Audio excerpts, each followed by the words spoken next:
Welcome to B2B Commerce Corner. Commerce Corner is a sub-series of the E-commerce Edge podcast discussing all things B2B commerce through the lens of agencies, consultants, merchants, and more. Enjoy.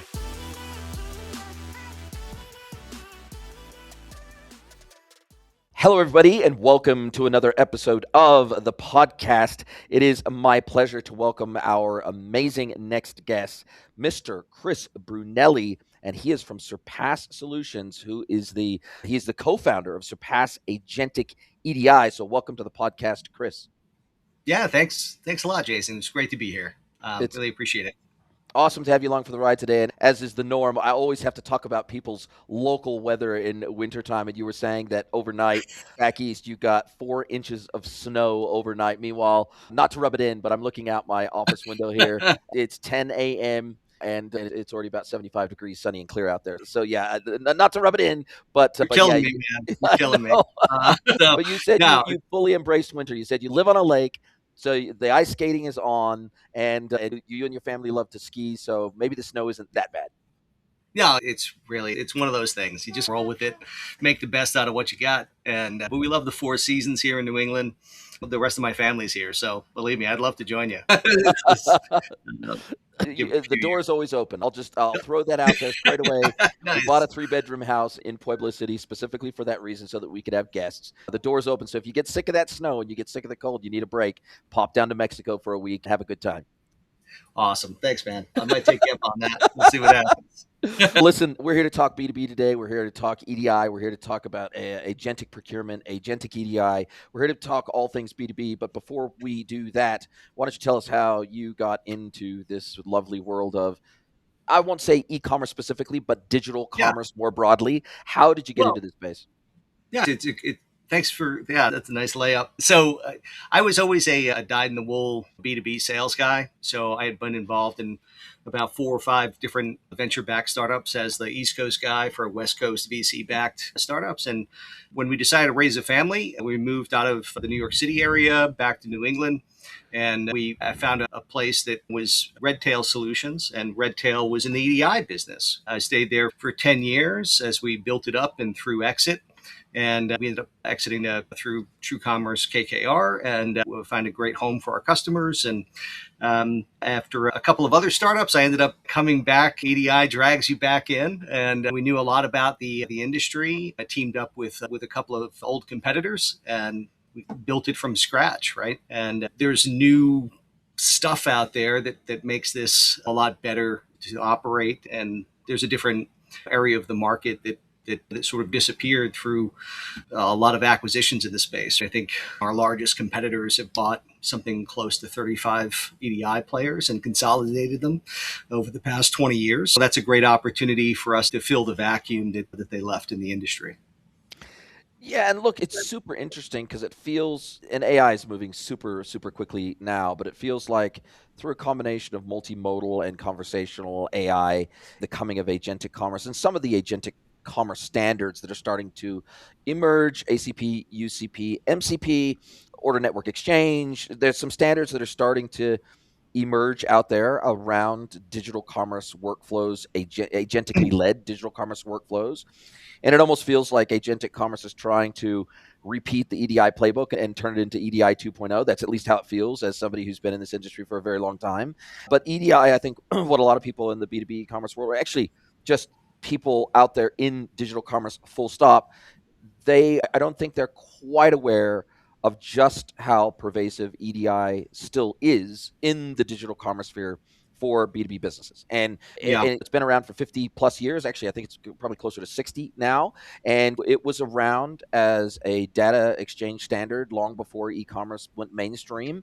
It hasn't gone away in the last 50 or 60 years, no matter how much many of us may wish it would. I wish it would have died a death 15 years ago. I wish there was no more EDI at all. And I think with e-procurement, punch out, self-service e-commerce, system integrations, there actually is no specific real need for EDI except for the fact that it is such an entrenched standard, and it is so normalized across so many systems that I don't know if it'll ever go away, to be honest with you. And so I'd love your take on that. No software ever goes away, right? There's assembly software that powers red lights, right? Well, what about And COBOL in banking? It's yeah, never gone exactly. away. Right. It's never going away. And the rumors of its demise have been greatly exaggerated for years, right? But you have to understand that e-commerce, right, the traditional web stuff, right, EDI does predate the internet. So to take that into account, right, there Yep. was no way for that to happen, right? And they need to drive huge amounts of efficiency and controls, right? But when you look at the size of the market, to everything has a season and a purpose, right?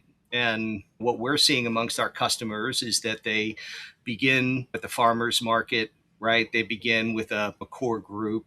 They migrate from there into D2C, right? With e-commerce going direct. And then after a certain point, usually around the $3 to $10 million revenue mark, right? They tend to think, boy, what if I could really knock this out of the park? And in order to do that, you have to become a national brand and go retail, right?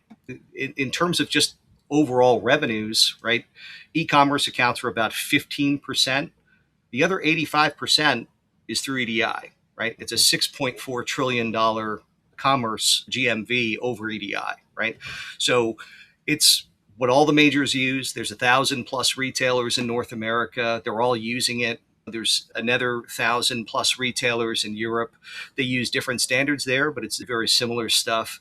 China, APAC, rapidly adopting these technologies as well because of the efficiencies and controls it drives. And frankly, it's way more error free than anything else that they've brought to the table. But it's still a huge pain in the ass, right? You've got all these standards that are flying around. You've got all the communication methodologies. You have the golden rule, right? Which is the fact that whoever has the gold gets to stay what their standard is. So their interpretation of the standard manifests itself in the schemas and the maps, and it becomes incredibly difficult. So if you're a business that's doing 20 or even $100 million in revenue, it often doesn't necessitate a full-time EDI crew, right? And that's the kind of space that we tend to fit in most, right? Although we do get used as supplementary EDI horsepower, right, for bigger brands that are need to go to market faster, get faster time to shelf without relying on their internal resources. And we get used in other situations where the things are just more complicated, a little gnarly, and frankly, they don't want to, right? Because the application of that labor, intelligence, capital is just better spent elsewhere to grow their brand and their business and to operate better. It is bizarre in some ways, right? Because it's, oh my God, it's still here. I can't believe EDI is still a thing. But in other ways, it's like, what's better? What has become better? And I think it's another important thing to talk a little bit about Jevons paradox, right? Which is that if you think about the elevator industry, right? When elevators get rid of the elevator operator and they went to a button-based approach, it put a whole lot of people out of business, right? But it also created an incredible boom in the amount of elevators in buildings, right? There are places with 3 stories that have an elevator, right? It was practically unheard of back when you had operators. Technology leads to the distribution and explosion of need, right? Rather than the equal amount of need. So I think as we see these agentic technologies that you mentioned evolve, what we'll end up seeing is that EDI will take a bigger role and a broader adoption as that becomes simpler, easier, faster, cheaper to deploy and support, even for small businesses. And to your point, there's not a single EDI standard out there, right? There's many different EDI document standards. I It's the think only standard that's not a standard. it's not a standard. Like, we like to use that broad umbrella term, EDI, Yeah. electronic data interchange, which means we're digitizing documents effectively and sharing them between businesses and ingesting them usually into and out of ERP systems. Not always, Mhm. but usually at the heart of this, there's some form of a back office enterprise management system of some type, system of Sure. record that needs to be able to Mhm. receive POs, needs to be able to receive a shipping manifest, needs to be able to receive all these digital versions of what were historically physical documents. They were literally physical pieces of Yeah. paper that got mailed around between businesses. And we would send an invoice. I still remember in my dad's day, my dad owned a business when I was young. And I still remember my mother sitting in the office, literally at the end, every Friday, she would Yep. print out all the invoices. She'd stuff them in envelopes, and we would go to the post office and we'd drop 10, 15 envelopes in the office, and then in the post office with invoices going out to my dad's customers, and then a week, 2, 3 weeks later, we'd receive again in the post office, we'd receive a bunch of checks to pay for these invoices, right? And then we go to the Right. bank and we deposit them, and then we do the reconciliation every month. And it wasn't, I'm dating myself here, I realize when I say all this, but the reality is it wasn't that long ago that No, physical paper being exchanged between businesses was the norm. And EDI, as I see it, and I'm sure you'll correct me if I'm wrong, EDI was an effort to help eliminate the physical paper exchange between businesses in a very that's early right. attempt to digitize that exchange of Yep. data. Yeah, yeah, and pre-internet, right? So how do you, right? Yes. And when the market became the supermarket, and you ended up buying directly from 10,000 or more like 3,000 product companies instead of two distributors, right? It cut out a huge chunk of the middle of that market, but passed the value on to the consumer, right?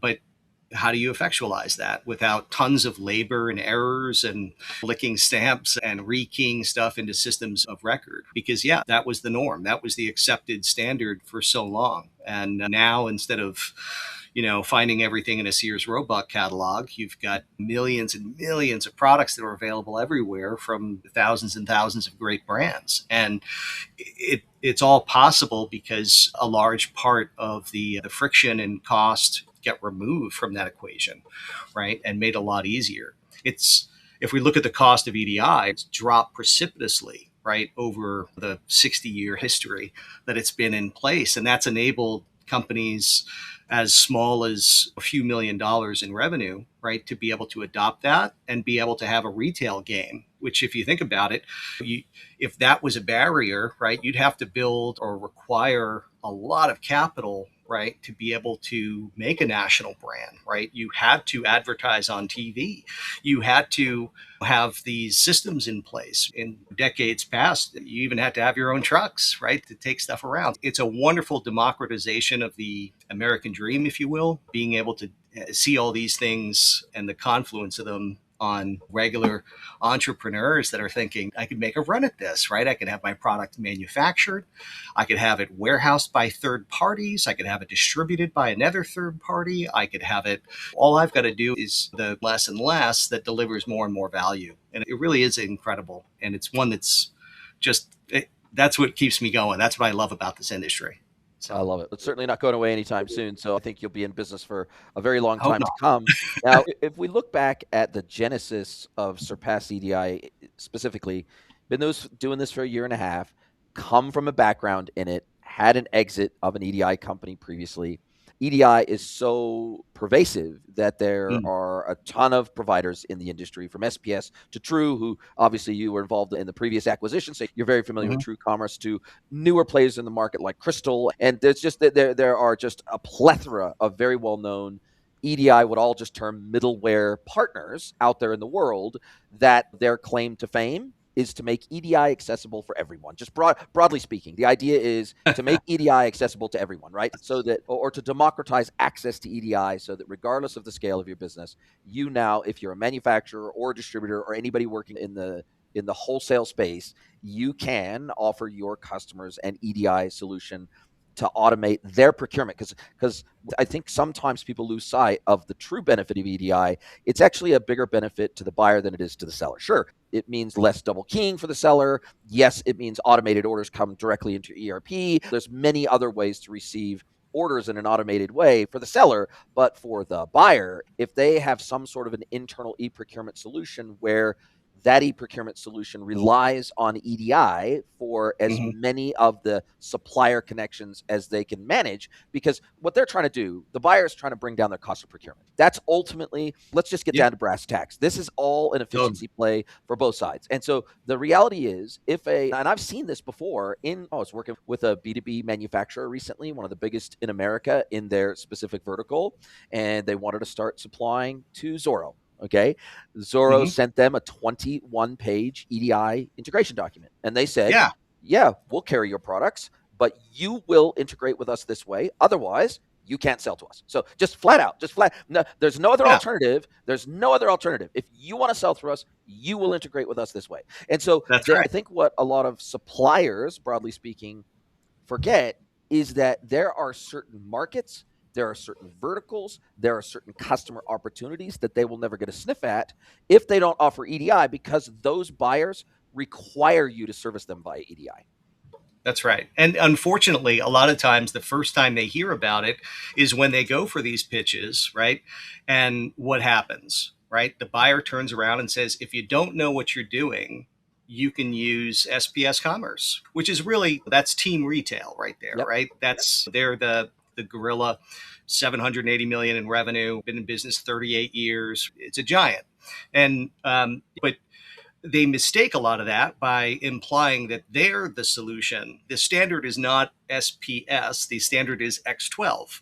Yes. And there's probably 20 or 30 players if you look at the complete list. Obviously, you mentioned some of the big players, but it's a very big market and there are a lot of options. And there are reasons for those options, right? Is because there's a lot of different types of ways people want to run their business, and different types of internal resources that can handle different things and different sort of desires for what happens, right?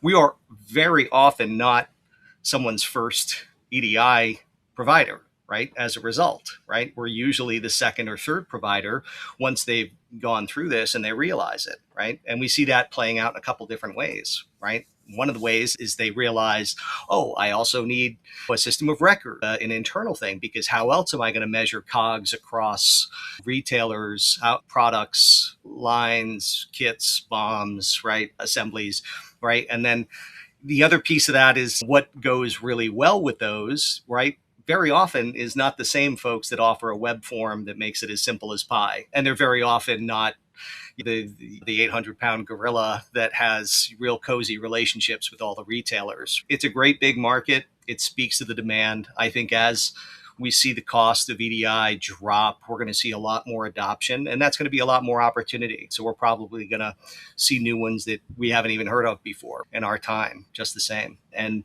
I think we'll see that expand and really be a good thing overall, just for the entrepreneurs out there. Competition makes everybody better, right? Eliminating competition by buying 35 competitors and rolling them up into a monopolistic thing, that makes everything not so better. So I think we'll all look at it like a great opportunity and the wonderful part of the American experiment. You And know? when you went to start up the business a year and a half, 2 years ago, when you looked out across the EDI market of service vendors, both because I think sometimes people also forget you can have two different vendors on the buy side versus the sell side. You can have two different EDI vendors, but they have to be able to find a way to exchange data using the standard, usually dictated to by the buyer. That's usually who gets Yeah. to dictate the document standard that the seller has to play ball with if they want to do business with that buyer, because they hold all the leverage, right? Because they're the ones spending the money. So I think, first of all, there's oftentimes two different vendors at play. Second of all, there are, as you said, wide range of vendors in the market. There's probably circa 30 to 40 major EDI players in the North American market still. So it's a very diffuse sort of a market, but it is so broadly deployed that there is massive demand too. But Yeah. when you looked out there at the market and you said, hey, there's lots of vendors out there, there's lots of people doing lots of things in EDI, but what were the gaps that you saw that you said, that's great that there's all these vendors out there, but this piece is Yeah. missing, or we think we can do this thing better than all of them? Yeah. So there's a couple of things, right?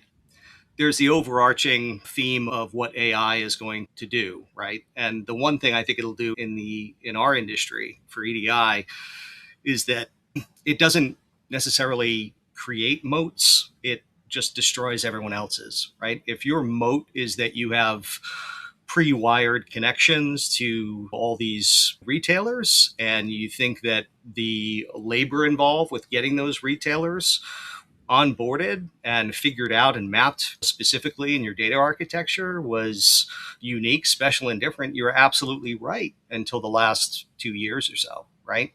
That's no longer really a big barrier. And people still put a lot of weight into it, right? If you're doing business with, you mentioned earlier with Zorro, right? We've got customers on Zorro, right? People like, oh, thank God, it's so wonderful. But the real amazing part is that it took us several minutes to get on board with Zorro and several days to wait for the people part of that aspect to make the connections and to do the human in the loop type of checking Validation. and that's, yeah, the validation pieces, right? But not on our side. So I think that's the first major trend that we're going to see is that's no longer that much of a barrier. That's not a moat for anybody. The next piece we'll see that we saw, right, as a huge opportunity is the quality of care and the standard of the knowledge of the people part of the aspect, not necessarily the technology. There are tons of very smart people when it comes to dealing with EDI. We're lucky enough to have some of them. As you get bigger and bigger, large providers, not everyone you talk to on the phone is going to be an EDI expert, right? Not everyone you talk to is going to understand how ERPs work and the overlap between those two spaces and the interchange and the interdependencies between them. And that's vitally important for any business owner that's sitting there saying, I just need it fixed, right? EDI is like oxygen. It's only a big deal if it's not coming through the pipe. And there's so much that can go wrong. And when it does, right, your revenue depends on it, right? Your very lifeblood of how you're going to make payroll and what you're going to invest in marketing and everything else, right? We see the responsiveness and the expertise gap when it comes to our major competitors, right? Because a lot of them don't have the level of expertise that's really needed, right? When you see these folks. And it's the same level of expertise that these very large companies seek to employ EDI experts, right? They get paid pretty well because they do the hard job of knowing this stuff and having to leap into action at a moment's notice. So those are some of the big trends. I think there's a third sort of opportunity, if you will, is the integrations to those ERPs, right? In our prior company, and what's been the standard for many years, is to use third parties to go and develop all your own integrations to these tools, right? We see that there's a lot of iPaaS players that are in the loop, right? We see other third party developers that will work on a solution for a given market. We've made the tough decision of making these integrations ours, right, in-house, right, which gives the customer one throat to choke, but it also gives us a lot of advantages in terms of exactly how deep and broad the integration can go. How many different document types do we want to support? How many of these things are very critical? And also the types of automations and triggers that we can do now in an era of composable workflows, which is vastly different than I receive a document in, I check it for errors, I make sure when it says quantity, the field doesn't say blue, and then I import that into the ERP system and look for types of business mismatches, triage those as exceptions, right? When you think about the very base level that is versus what we can do now, it's very different. And the maturity of those will create a longer term advantage for folks that are simply using a third party to do the integration or introducing a third party when there's an active problem. Also gives you a third problem to resolve, right? You've got a problem between your retailer, your 3PL, and your ERP system. But what better way to make it more complicated than to pour more points of failure and finger pointing? And our customers really want one throat to choke, right? They just say, look, I don't care. It is what it is. But I just want one person to be an expert across all those things and fix it, right? And that's where we think the greatest opportunity is. So, Question.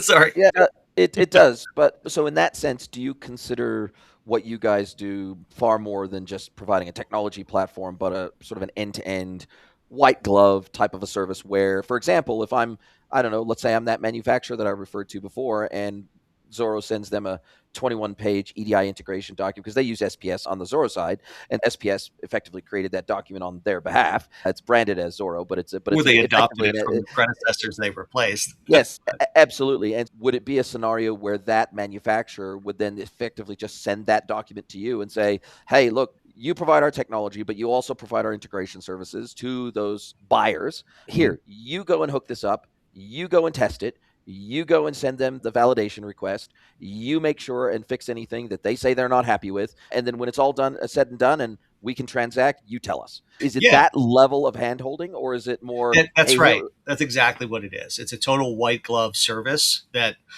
we believe in outcomes. The CEO of Snowflake, we're a fan of, and he says that tools are for fools. It's not.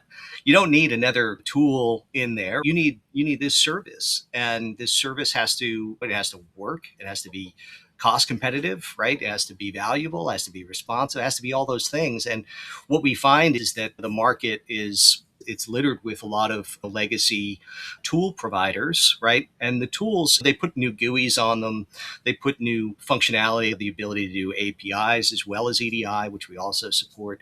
But they're largely performing the same task and they don't move the labor needle much, right? They don't really change who's responsible for what. If you're doing maps and segments and elements and picking one field and saying it should go here, right? That's not much different than, Gentran was 30 years ago.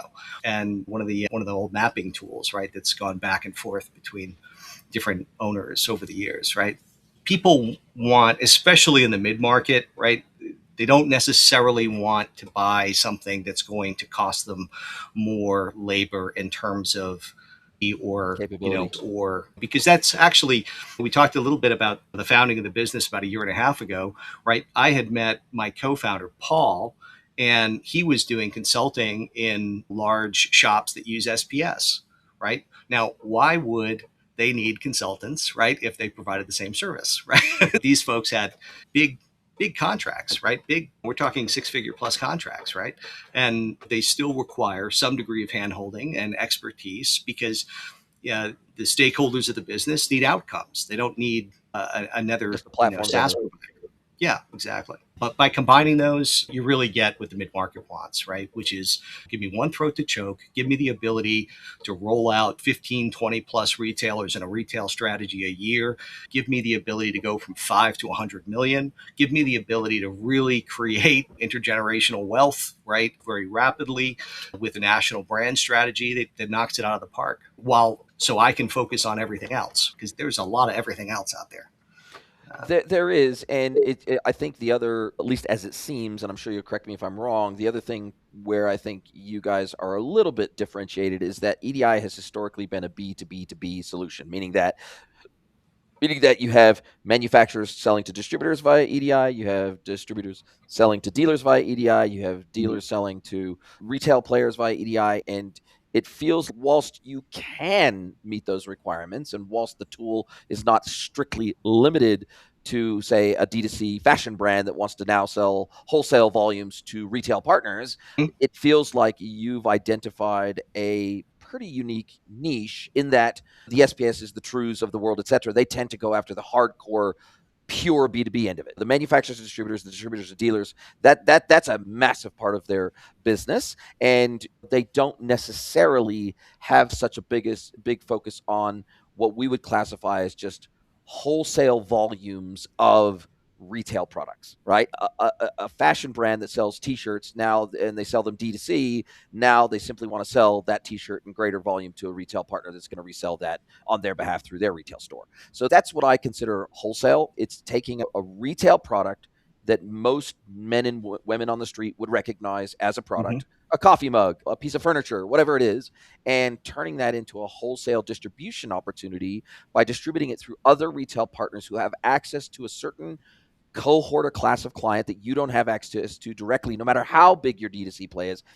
And Allbirds found this out. Many other D2C brands have figured this out, in many Mm-hmm. cases too late, that no matter how big their D2C play is, no matter how many direct to consumer retail stores they have, no matter how good their website is, they oftentimes, despite pouring, in some cases, hundreds of millions of dollars into D2C, even famously Nike has admitted that they went too far with D2C and that they cut off too many retail partner doors. They went too far with that. They pruned it too far, and it's really hurt their business. They're back on Amazon. They're back in many more wholesale accounts now. And as a result of that, they realized, geez, okay, we need to make it easy for our retail customers to have access to our goods on a wholesale basis.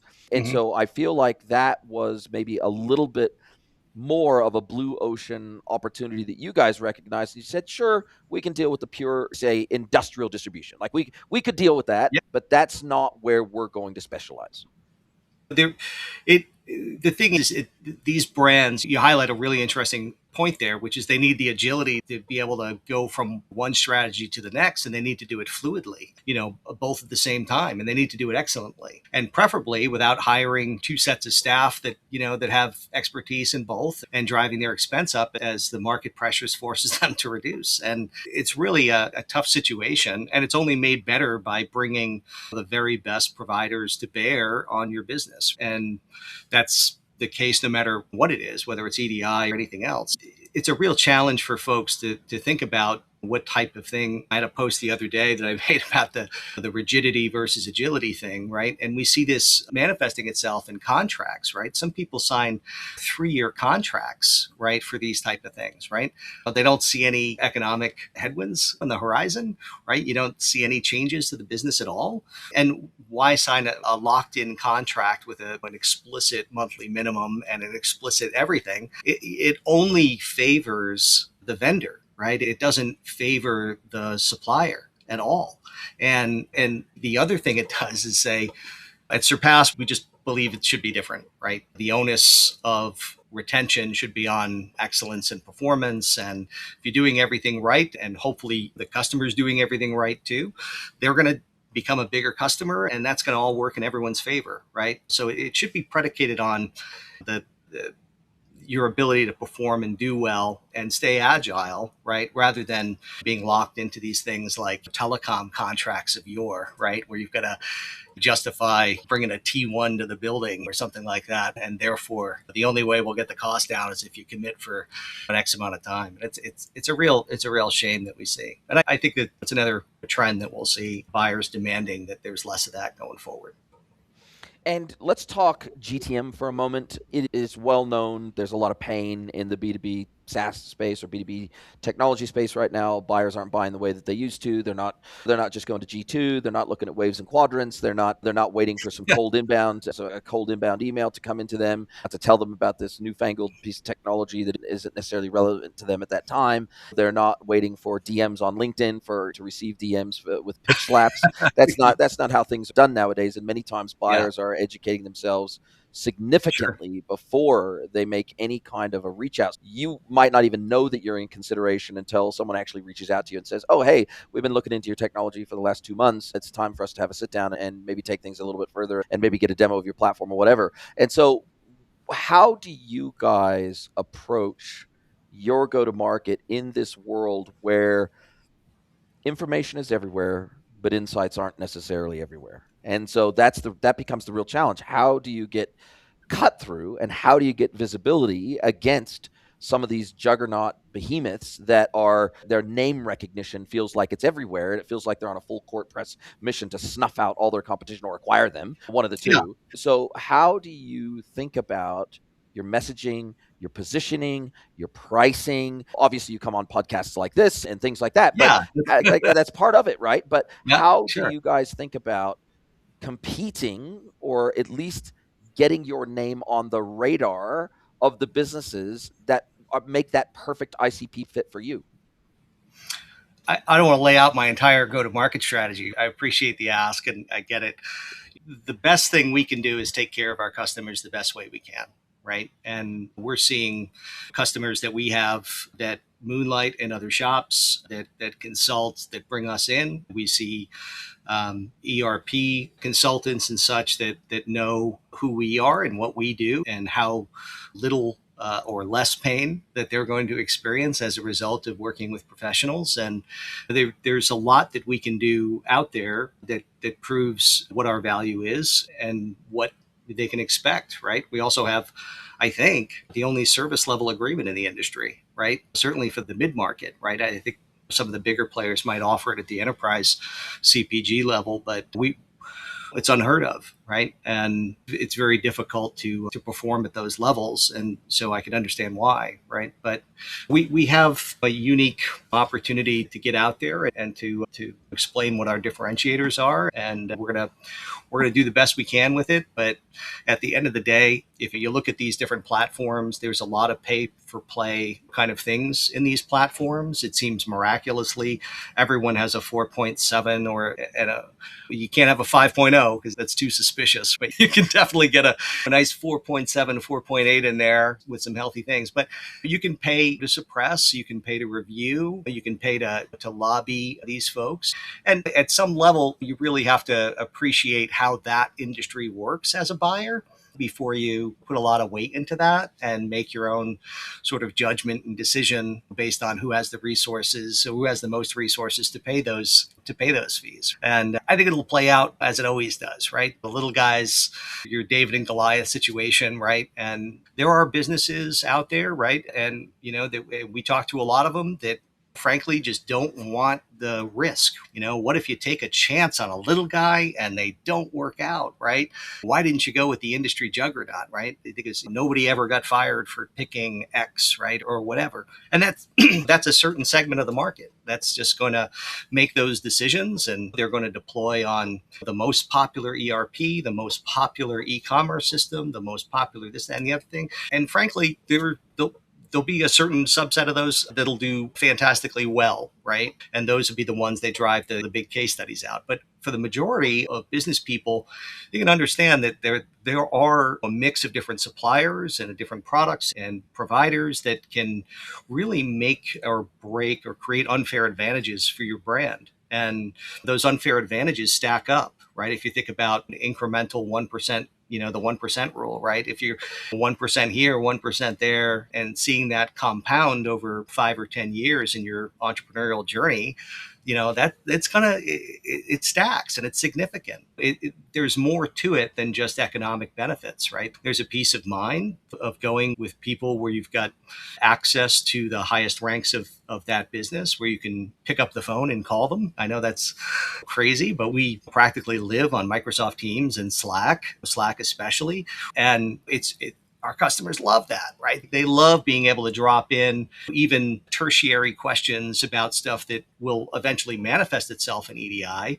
And they know, if only there was somebody or a business with 150 person years experience that I could tap into, right? That's done this across 1,000 retailers, that understands the very market. Maybe there's something to learn there, right? And they create all kinds of different advantages for folks. Again, it's complicated. Yeah, but it always is. we'll It just always do our is. best. And if you were to look out 6, 12, 18 months from now, is there anything your customers are asking for that you don't yet do? Or is there other white space in the market that you go, look, we don't do this thing today, but we think this is an emerging thing that's going to be really important to our industry. We've got this product roadmap that sees us out next 6, 12, 18 months. What's on your radar? What are the priorities for the business from a technical perspective?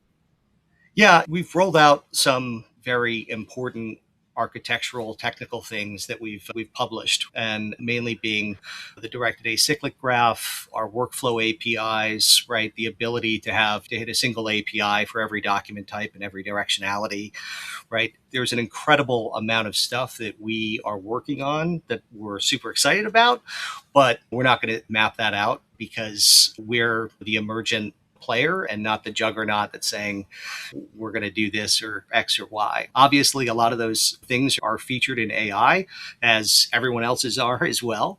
And the only thing I can say to everyone else is, if everyone's developing these things, if they do a good job with AI as they're doing with the other parts of their business, then the results ought to speak for themselves. Mm-hmm. Yeah, no question about it. And how do you guys make your money? You're effectively a SaaS platform. So is it based on the number of documents that get exchanged? Is it a tiered model? Yeah. Is it a straight SaaS model where I pay a monthly subscription fee? Like, how do your customers do business? We have there's some costs up front, right, that we try to like offset. An implementation cost? Yeah, exactly, right. And there's some ongoing fees. We have customers at the enterprise tier, right, that are using the big players, right, the Oracle, SAPs, right, of the world. And then we have players down the mid-market as well, right, that use a combination, maybe not a full-blown ERP, an inventory management system like Sin7, Luminous, Good Day Software, right, those kind of folks. And what's happening is they require different types of pricing models for different markets, right, and for different amounts of complexity. Most of our customers, I will say, pay a subscription fee, right, where they pay a certain amount per retailer per month. And it's a flat rate that allows a lot of predictability. Some of the bigger folks have high volumes, right? And with high volume comes higher expense for us. So we have to offset that with some caps and with some that have moved to a more traditional transaction model. But the truth is, we're flexible, right? And we're amenable to figuring out what works best and not to be so rigid because we're our size and capabilities right now. And frankly, the technology for that kind of thing is also really improved, right? For providers to be able to Yes. offer a few different Different billing ways about systems it. and different ways of billing. Yeah, totally. And tracking usage and all that sort of stuff. No question Yeah, about it. yeah. And for you guys, if you could sprinkle fairy dust on the industry, the EDI space, and you could change one thing about it at the snap of your fingers without, if you could magic up a wish list, what would be at the top of your wish list to change about the industry? Oh my gosh, that's a big one. I think what'll make people's lives a lot easier from the retailer side was understanding the types of value that they actually receive from their partnership. You have to understand the history involved a little bit with SPS Commerce, right? And how they came to be. They went to the retailers and they said, you have some IT expense. We'll offset that expense for free in exchange for a steady stream of suppliers that we can convert to customers. Simple, right?